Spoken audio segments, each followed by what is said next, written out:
और बातचीत करने के लिए यहाँ पे यही बैठे हुए हैं कि प्रिंसिपल हमारा लीगल एजुकेशन कमेटी का मकसद ये है कि वकालत करते कैसे हैं उसके गुर आपको सिखाए जाए, ना कि यहाँ पे बैठ के दूसरे जनरल इश्यूज़ वगैरह के ऊपर कॉन्स्टिट्यूशनल पे भी होने चाहिए, बड़े बड़े इश्यूज़ के ऊपर यहाँ पे बहस की जाए।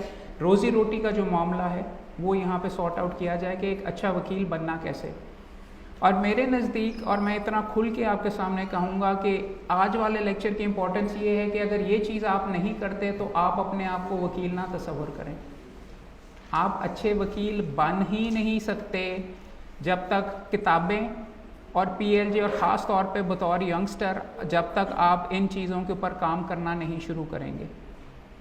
अल्लाह के फजल से मेरे वालिद साहब की 75 साल की उम्र है, से ज़्यादा की उम्र है, 50 साल इस प्रोफेशन में रह गए, मगर वो मेरे से पहले जाके पीएलडी और पीएलजे के जो शुमारे आते हैं वो अपना रजिस्टर खुद अपडेट करते हैं, अपने हाथ से करते हैं और आके पढ़ते हैं। उनको अगर प्रोफेशन में लेजेंड या उनको बहुत अच्छा करो या senior advocate supreme court consider किया जाता है, जो चीज़ वो करते हैं और 50 साल उन्होंने किया, आपके लिए करना और भी ज़्यादा ज़रूरी है।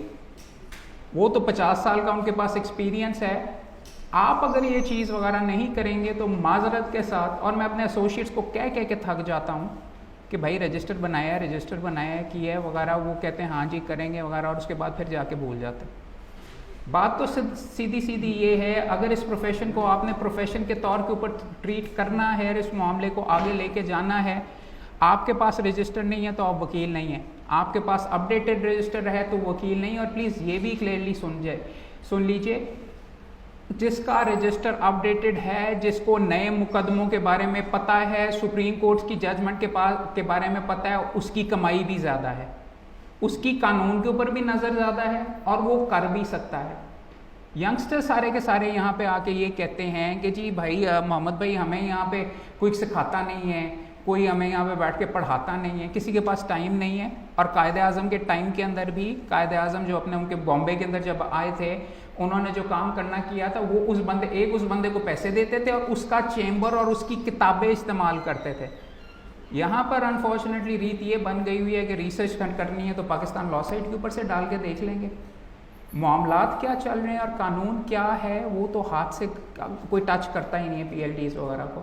और इम्पॉर्टेंट चीज़ देखो यार, अफसरों के सामने ये जो गुफ्तगू हम कर रहे हैं इनकी बिक्री बढ़ाने के लिए नहीं, वो यहाँ पे बैठे हुए हैं। अगर आपने पीएलजे ख़रीदना है तो सस्ते में आपको 200 रुपये का यहाँ से मिल जाएगा।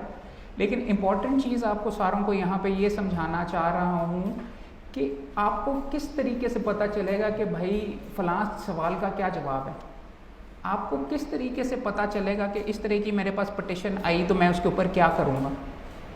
ये जो चीज़ है, एक लिहाज से जो आपके जर्नल्स हैं, आपका हर महीने का अखबार है आपके प्रोफेशन का कि इस नौइयत के मुकदमे हो रहे हैं, इस पे फ़लाँ जज का ये जहन है, फ़लाँ जज ये करता है, फ़लाँ ये 2 वकील इसके सामने गए थे और ये नुक्ता इस तरीके से हुआ। रेगुलराइजेशन के अगर मुकदमे हैं और सुप्रीम कोर्ट की एक जजमेंट आ गई है तो उसका लागू आपके भी इलाके के अंदर, जिस शहर में आप हैं, जिस जगह पे, वहाँ पे भी होगा, उस गवर्नमेंट डिपार्टमेंट में भी होगा। और अगर आपको पता होगा कि सुप्रीम कोर्ट की ये जजमेंट है तो आप रेगुलराइज करवा सकते हैं और एक मुकदमे से 10 मुकदमे आगे निकलेंगे। इस चीज़ को आप इतनी तादाद में यहाँ से आए हो, इससे मुझे ये भी लग रहा है और जिन दोस्तों के लिए कि आप फील करते हो कि ये इंपॉर्टेंट चीज़ है। दूसरा हमारा अनफॉर्चुनेटली मामला यहाँ पे ये है कि ये इस नौइयत की चीज़ है जो कि हमारे लॉ कॉलेजेस में नहीं पढ़ाई जाती।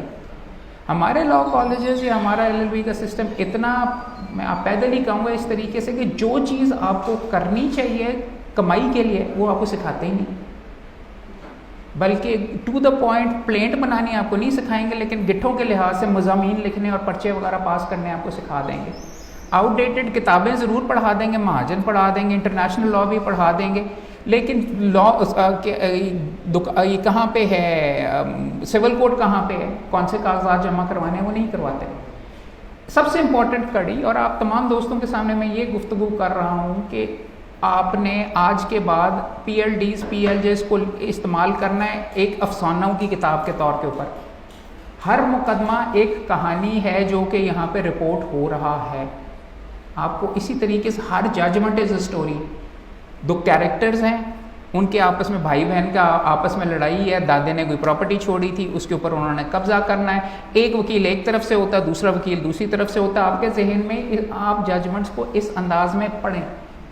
इस अंदाज में पढ़ेंगे तो आपको पता चलेगा इसके अंदर कानूनी नुक्ता क्या है और इसे कैसे अखज़ करेंगे। इंटरेस्ट के साथ पढ़ेंगे तो अच्छे वकील बनेंगे, नहीं पढ़ेंगे तो फिर आपके या मुंशी पे छोड़ देंगे ड्राफ्टिंग कैसे करनी। ये चीज़ें पढ़ के फॉर एग्जांपल जजमेंट्स को मैं आपको थोड़ा सा लेक्चर शुरू करने से पहले इसलिए डिटेल में बात कर रहा हूँ कि आपने जजमेंट को इस पॉइंट ऑफ व्यू से देखना है।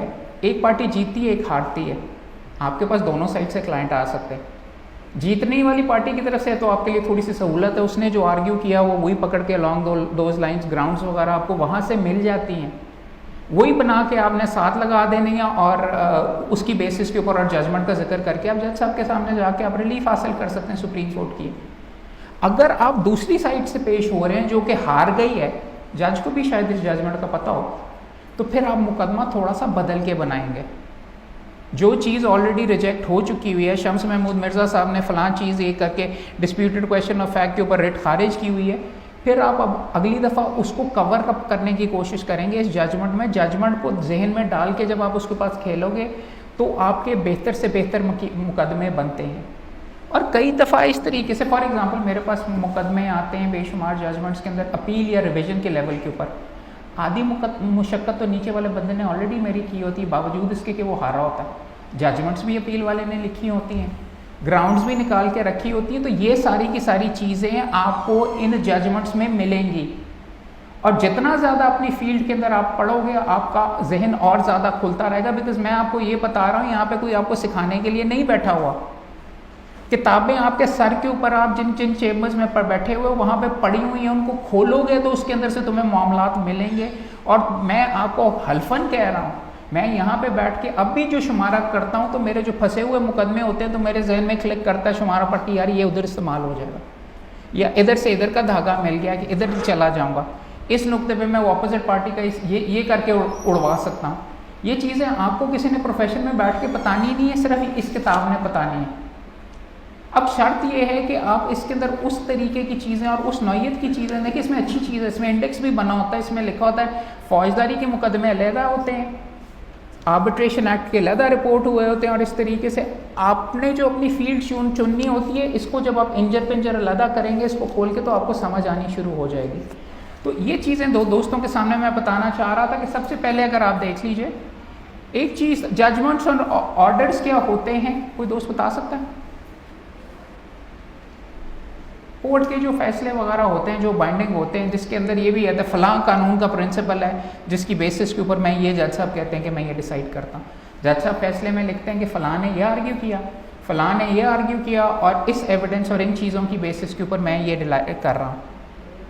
ये कोई इसी तरीके से फॉर एग्ज़ाम्पल है कि अगर यहाँ पे किसी दोस्त को शतरंज का शौक़ है, अगर कोई बंदा शतरंज या चेस वगैरह सीख रहा होता तो चेस की आपको किताबें मिलती हैं जिसके अंदर पुराने जो मास्टर्स ने गेम्स खेली हुई हैं वो होती हैं, आप सामने लग के उसको वो फिर आप खुद रीप्ले करते हैं, यार मैं होता तो मैं करता, इसने ये किया तो इस जज ने उसके ऊपर सामने से उसने ये चीज़ वगैरह की।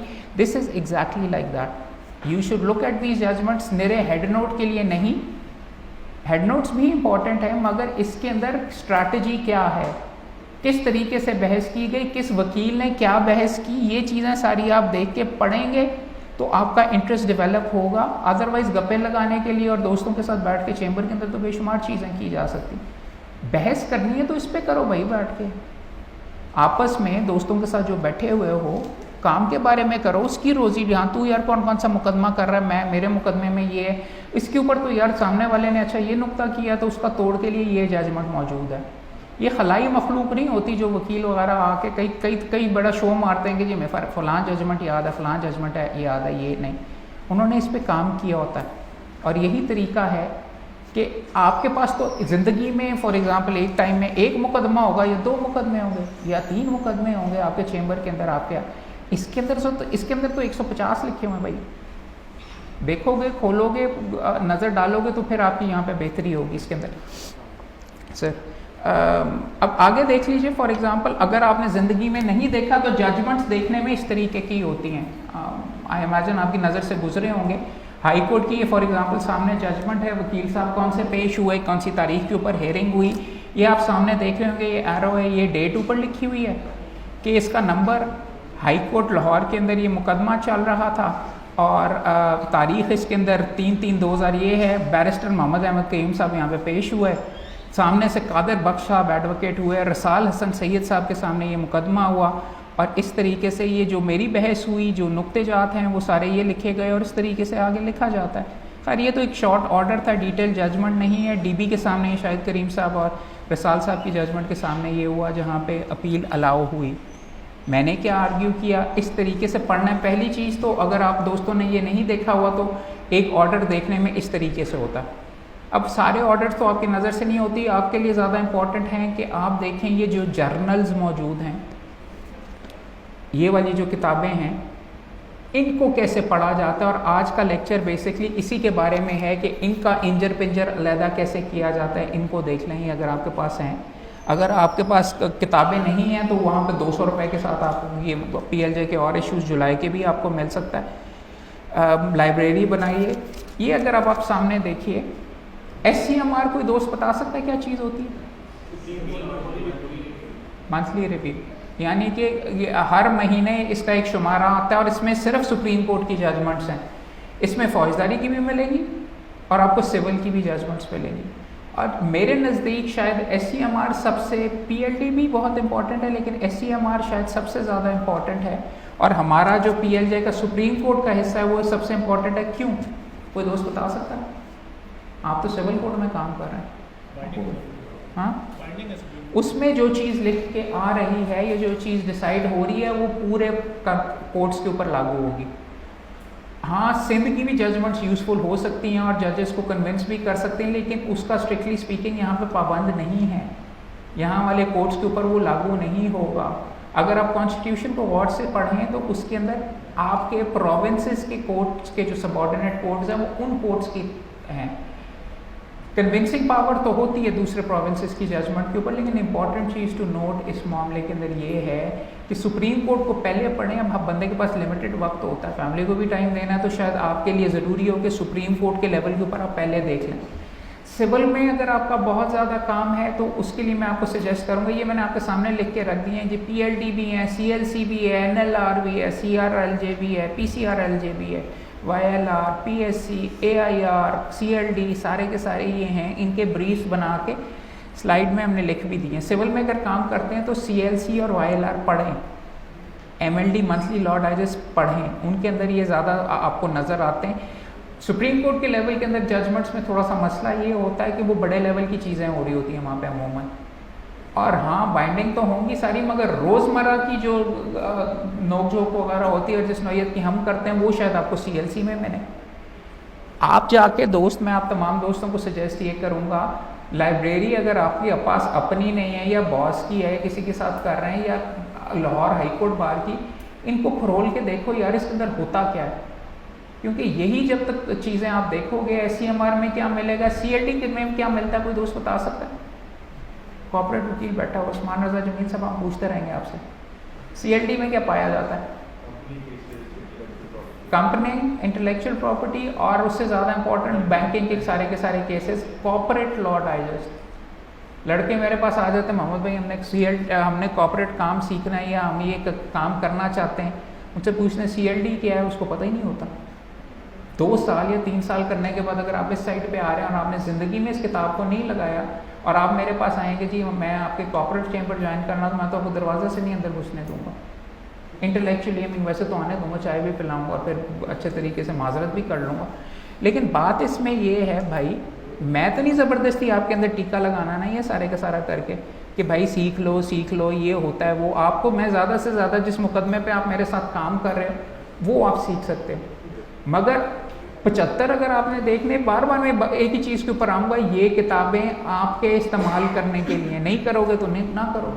हाँ, पाकिस्तान लॉ साइट बड़ी अच्छी चीज़ है, उसके अंदर आप टाइप कर दोगे और आपको लिखा हुआ आ जाएगा कि भाई इस नुक्ते के ऊपर ये है, मगर कानून तो फिर भी नहीं सीखा, कानून तो फिर भी नहीं पता चला कि यार इसके ऊपर इस तरीके से भी हो सकता है। इसके ऊपर अब आप अपने क्लाइंट को ये तो नहीं कहेंगे, क्लाइंट आ गया कि यार कोई इस तरीके से बताएं इसका क्या होना है, तो आप कहेंगे यार ज़रा ठहर, मैं ज़रा नेट इस वक्त नहीं आ रहा, तो मैं तुझे 2 घंटे के बाद बताऊंगा वो जिसके पास नेट आ रहा होगा या जिसके पास रजिस्टर होगा वो मेरे पास आ जाएगा। इम्पॉर्टेंट चीज़ जजमेंट्स वगैरह, और देखो हर मुकदमे का जजमेंट्स के अंदर, अब कहानी के तौर पे आपने पढ़ के अफसाना पढ़ लिया ये नहीं, आप उस जजमेंट के क्रिटिक भी हैं। आपने वकालत का क्या गौर है, आप मुस्कुराते हुए गए, बड़ा ज़बरदस्त मुकदमा आपने बनाया, जज के सामने आप पेश हुए, जज आपसे क्या पूछता है? पहली चीज़ क्या आप आ गए मुस्कुराते हुए कि वो कहेगा जी बताएं। आपको हर वकील को, और ये आपकी इतनी मोटी फाइल हो या इतनी छोटी फाइल हो, वकालत का सबसे इंपॉर्टेंट और सबसे पहला गौर ये है कि आपको पता हो कि नुक्ता क्या है। What is the point you are raising in a particular case? और आप चाह क्या रहे हो? प्रेयर क्लॉज में तो आपने लिखा हुआ है, मगर मेन नुक्ता क्या है, किस वजह से आपको दे दिया जाए? आपने मांग लिया, उसने नहीं दे देना। यही सारे का सारा गौर जजमेंट्स, ये आपके लिए एक एक्सरसाइज है कि आप पलंदा पढ़ें फैसले का और आपके जहन में आए कि भाई इसमें नुक्ता क्या है आपके सामने। और रजिस्टर इसलिए नहीं बना रहे कि ये मैंने उठा के संभाल के रख लिया और इसका बड़ा फ़ायदा होगा। ये एक्सरसाइज करने का 75 सफ़े की जजमेंट के अंदर से 5 नुक्ते निकाल के 5 एक जुमले के नुक्ते बनाने का तुक ये है, और समझाने की ये कोशिश कर रहा हूँ कि वकील का मेन काम ही ये है। बहुत ज़्यादा यहाँ पे नैले वकील भी पाए जाते हैं जिनको अपने मुकदमे का नहीं पता होता। उनसे आप कहें तो वो उसके ऊपर 15 मिनट तो बोल सकते हैं, मगर जो कि जज आपसे पूछता और जज जिस वजह से आपसे चिढ़ता है, या आप उसके सामने आप कहते हैं जी मैंने सुना ही नहीं जज साहब ने, जज साहब के पास टाइम नहीं है। जज साहब के सामने जाके 3 वकालत आपके मुंह में से 3 जुमले पहले क्या निकलने हैं मुकदमे में सुबह, ये है। 5 जुमले आपके मुंह में से क्या निकलने हैं, और अगर तीसरे जुमले पे उसने रोक के कुछ और कह दिया तो उसका क्या जवाब होगा, ये वकालत है। कोई इसमें बड़ी चीज़ वगैरह ये नहीं है। ये है यहाँ पे जो चालाक, जो तेज, जिसका जहन चलता है वो बंदा यहाँ पे छाता है। अन्य वहाँ मुशक्कत करने वाले, यहाँ पे अगर कोई चिड़िया इस कमरे में आ जाए वो बार बार इस ग्लास की दरवाजे के अंदर टकरे मारती रहेगी, सर फाड़ देगी, मर जाएगी। जहन लगाए बगैर मेहनती वकील का भी यही अलमिया है। अन्य बात तुम करते रहोगे तो यही होगा सारे का सारा सिलसिला कि अगर आपके पास एबिलिटी नहीं आई कि 5 जुमले क्या हैं, क्या मैंने कहना है, सुप्रीम कोर्ट के अंदर इसके अंदर कानून में क्या है, ये उसका एक हिस्सा है। एक हिस्सा तो वकालत का ये भी होता है कि जज साहब को कैसे कन्विंस करना है। वो जजमेंट्स देखता है, किस तरीके से करता है, उसको किसके नरम कैसे, किस डायरेक्शन में, किस चीज़ से वो चिढ़ता है, वो भी होता है। मगर उसके साथ साथ अगर आप नॉलेज वाली साइड के ऊपर देखते हैं तो नॉलेज आपके अंदर कोई टीका नहीं लगाने लगा, नॉलेज इन चीज़ों के ज़रिए आएगी। अब मेरे बेशुमार इस तरीके के भी एसोसिएट्स मुझे मिलते हैं कि हर दफ़ा उनसे एक दफ़ा रिसर्च करवाई, महीने के बाद फिर से उसी नुक्ता वो दोबारा आ गया तो फिर से किताबें खोल के बैठ जाते हैं। रजिस्टर बनाने का और अपना ये उसके अंदर करने का मकसद क्या है और समझाने की ज़रूरत ये है कि आपको ये बार बार हरकत ना करनी पड़े, आप उसको लेटेस्ट भी अपडेट करते रहें हर नुक्ते पे। पहला चीज़ क्या है, मैं आपको भी ये दोस्तों को दिखाऊंगा कि ये PLDs हैं, देखने में कैसे लगते हैं, ये सारी चीज़ें वगैरह हैं। मंथली PLDs जो होते हैं वो देखने में इस तरह के पतले रसाले होते हैं, हर साल के बाद उनको हम इस तरीके से बांध देते हैं, सुप्रीम कोर्ट का अलहदा हिस्सा होता है। ये सारी चीज़ें मैं बेसिक चीज़ें मैं लेकिन आप दोस्तों को इसलिए बता रहा हूँ कि ये अंदर से कैसे होते हैं इसकी तरफ अभी आते हैं। मगर किसी केस के अंदर नुक्ता क्या है वो आपको मैं अब ये दिखाना चाहता हूँ। आप दोस्तों ने अगर हाथ से बनाना है, आप कंप्यूटर से आपकी एलर्जी है, फ़ोन से आप नहीं करना चाहते, सबसे पहले जाके आप ख़रीदेंगे एक रजिस्टर ABCD वाला जिसमें फ़ोन नंबर लिखे जाते हैं अमूमन। ये देख लीजिए, मेरा सारी उम्र की बेसिकली ये कमाई है, काफ़ी खाली सफ़े भी इसमें पड़े हुए हैं। रेट W देख लीजिए, चलें फॉर एग्ज़ाम्पल आपको निकाल के दिखाते हैं। वकालत का गौर जो मैं आपको बार बार कह रहा हूँ, ये मेरा रजिस्टर है भाई, और हर लीगल प्रोपोजिशन मैंने अपने हाथ से यहाँ पे लिखी हुई है। पहला वाला उसको कहते हैं रेट CPC की applicability PLD 1970 supreme court page 1। अब मुझे जब भी ज़रूरत पड़ेगी मैं यहाँ पे जाके कर लूँगा और मुझे कम से कम पता होगा, और मेरे जहन में ये भी होगा चूँकि मैंने हाथ से लिखा हुआ है कि यार CPC लग दी है, और मेरे पास एक जजमेंट पड़ी हुई है जो यहाँ पे सारी की सारी है। ये मैंने ऑनलाइन अपने कंप्यूटर के अंदर भी डाली, अपने मोबाइल में भी डाली हुई, तो मोबाइल की वजह से मुझे कंप्यूटर में भी अवेलेबल है। मैं जहाँ पे भी जाऊँगा ये मेरे पास होगी और मुझे हर दफ़ा रिसर्च नहीं करनी पड़ेगी। कोई मुकदमा तैयार करें, आपके खिलाफ भी अगर कोई जजमेंट आ रही है लिख लें, अगली दफ़ा दूसरी साइड से आपका आप वकील के तौर पे पेश हो सकते हैं। दोबारा मुशक्क़त करोगे जाके वगैरह फिर करोगे कि अभी बैठ के आप लिख लो, प्रो भी लिखो अगेंस्ट भी लिखो। और यही है सारे का सारा, ये writ jurisdiction where appeal is provided, okay. अगर रिट विदाउट ज्यूरिसडिक्शन होगी इस पे जजेस खारिज करते हैं जी। 2009 एक SCMR 777 अगेंस्ट मेरी PLD 61 सुप्रीम कोर्ट, यही है। दोनों मैंने नुक्ते लिखे हैं और ये सारे के सारी आपको एक्सरसाइज करनी पड़ेगी। और ये जब मैंने ये सारी की सारी चीज़ें बैठ के खुद हाथ से की हैं, ये अमूमन मैंने जजमेंट्स भी पढ़े, मेरे हेड नोट्स पे नहीं किए। तो इम्पॉर्टेंट चीज़ है अपनी फाइल में भी जजमेंट्स लिखें मुकदमे के लिए, मगर अपना डेटाबेस और आप ये बनाएंगे तो आप वकील बनते हैं। साकिब निसार साहब का अभी भी रजिस्टर वो अपना अपडेट करते हैं, अब क्या ज़रूरत है, आदत है। और बड़ा आदमी चीफ जस्टिस पाकिस्तान इस तरीके से बनता है। वकील मोहम्मद खोकर साहब को इसलिए एलिवेट किया गया पहले out of turn high court से कि वो कहा गया कि जजमेंट्स उनको बहुत याद होती हैं। इन डेप्थ उन्होंने ये सारे का सारा पढ़ा हुआ। और खोकर साहब को अगर आप देखें भी तो उनको फिंगर टिप्स के ऊपर है। गॉड गिवन भी होती है, लेकिन उससे ज़्यादा गॉड गिवन मैं फिर आपको बता रहा हूँ। मैं अब्बा जी के बारे में मेरे कहते हैं जी वो मलिक साहब के सामने फाइल आती है 2 सेकंड में पता चल जाया करता था यार उनको क्या, उन्होंने काम किया हुआ है। फट्टे के ऊपर सिविल कोर्ट से उनके वालिद साहब जब जज थे तो वो वहाँ पे सिविल कोर्ट में भी रेगुलरली जाते थे, वहाँ से ही काम किया हुआ। इतना काम हाथ से गुजरा हुआ है और इतनी चीज़ें उनके जहन के और कागज़ वाले रजिस्टर पे लिखी हुई हैं कि हर चीज़ का उनके पास जवाब है। उनको पता चल जाता है कि यार ये इस नौयत का केस है और ये इस तरीके से आगे लेके जाना।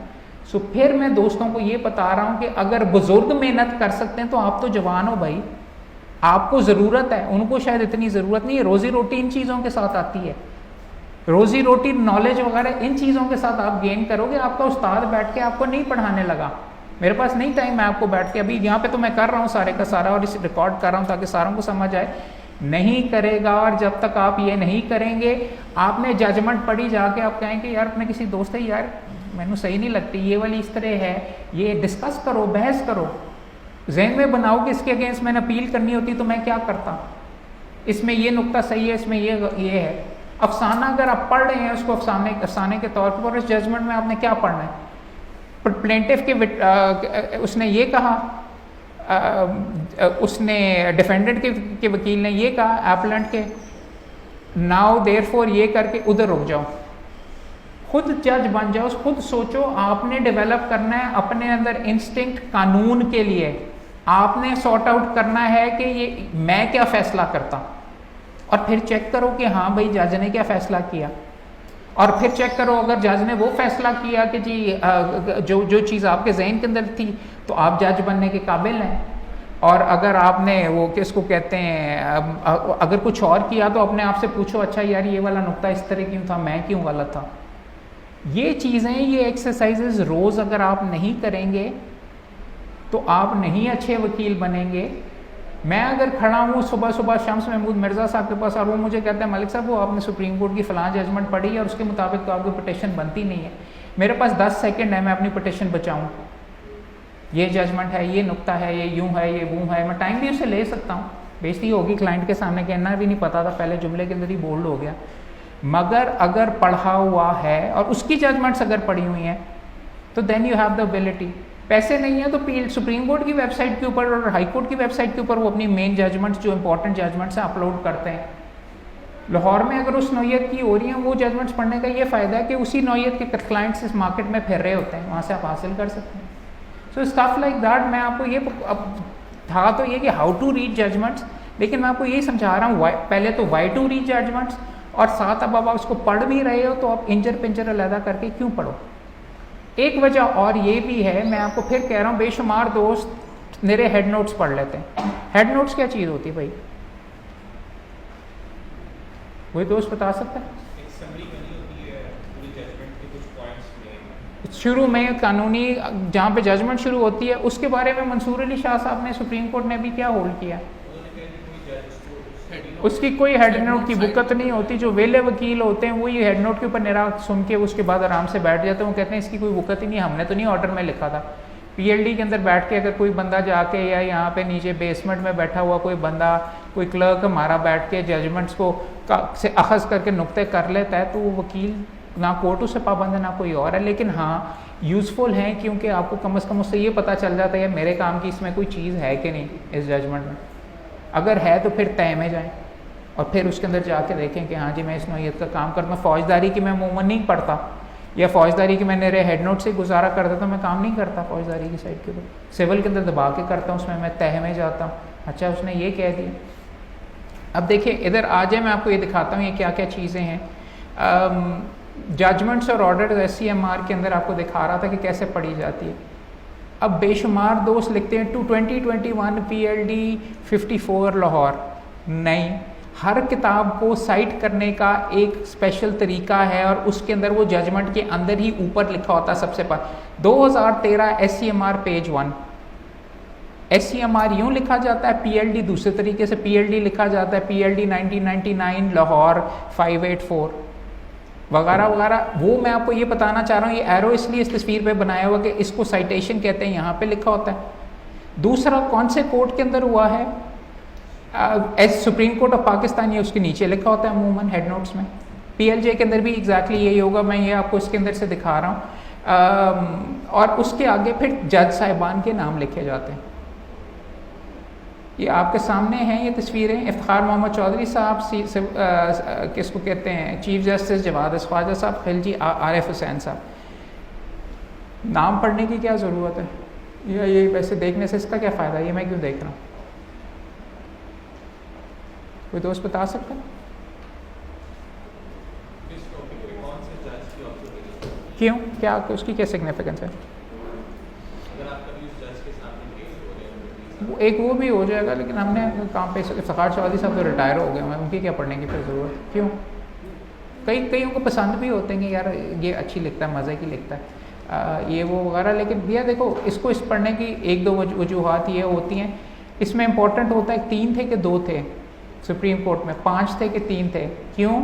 क्योंकि आगे जाके जब आप तह में जाएंगे तो इन जजमेंट से, मैं अमूमन फॉर एग्जांपल हाई कोर्ट के अंदर जब लिख रहा होता हूँ, हाई कोर्ट की साइटेशन में नहीं लिखा होता, लेकिन मैं जब अपने ये रजिस्टर में मैंने लिखा हुआ तो कई जगह पे 2013 CLC 54 ब्रैकेट में DB। क्यों? सिंगल जज पाबंद है DB के फैसले का, या DB लाहौर का भी कई दफ़ा लिख लेता हूँ कि जी उसके सामने आप 2 जजेस का अगर फैसला रखेंगे तो वो अनलेस उसको डिस्टिंग्विश करेगा, वो पाबंद होगा उसका। तो इसलिए ये चीज़ें नोट करना भी, जब आप तह में जाके जजमेंट्स पढ़ना शुरू कर देंगे, आपके ख़िलाफ़ एक जजमेंट आ गई 12-2 के ऊपर, फोरम के ऊपर एक ज़माने में साकिब निसार साहब की जजमेंट थी, मुझे जाके पकड़ लिया यहाँ पे शायद वहीद साहब ने कि जी लेटेस्ट जजमेंट लेके आओ। मैंने कहा जी लेटेस्ट क्या, मेरे पास 3 जजेस की 5 जजेस की ये जजमेंट है, नहीं लेटेस्ट जजमेंट लेके आओ।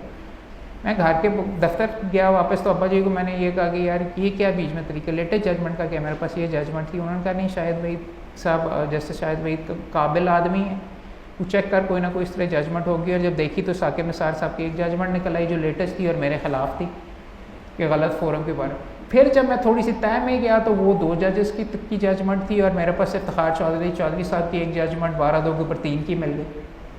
वो जाके मैंने उनके सामने रखी, उन्होंने मेरे फेवर में डिसाइड कर दी।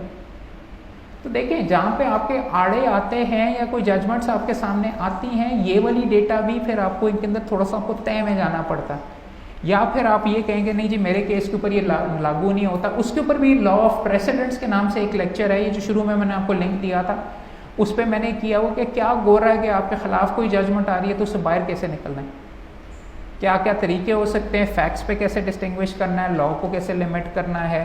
3 जजेस हैं, 2 हैं हाई कोर्ट के हैं, डिफरिंग व्यूज़ है, लेटेस्ट जजमेंट कुछ और कहती है, उन चीज़ों को कैसे टच करेंगे। तो इम्पॉर्टेंट चीज़ फिर ये कह रहा हूँ, ये नोट करना भी जजमेंट में ज़रूरी है। अब दूसरा आगे आ जाइए, Syed Mahmood Akhtar Naqvi and others petitioners थे सुप्रीम कोर्ट के अंदर, कॉन्स्टिट्यूशनल पटिशन और फेडरेशन ऑफ पाकिस्तान ये थी, ये इनका नाम है और ये एरोस में लिखा हुआ है कि मेंबर्स ऑफ द बेंच और नेम ऑफ पार्टीज़ यहाँ पे आ गया।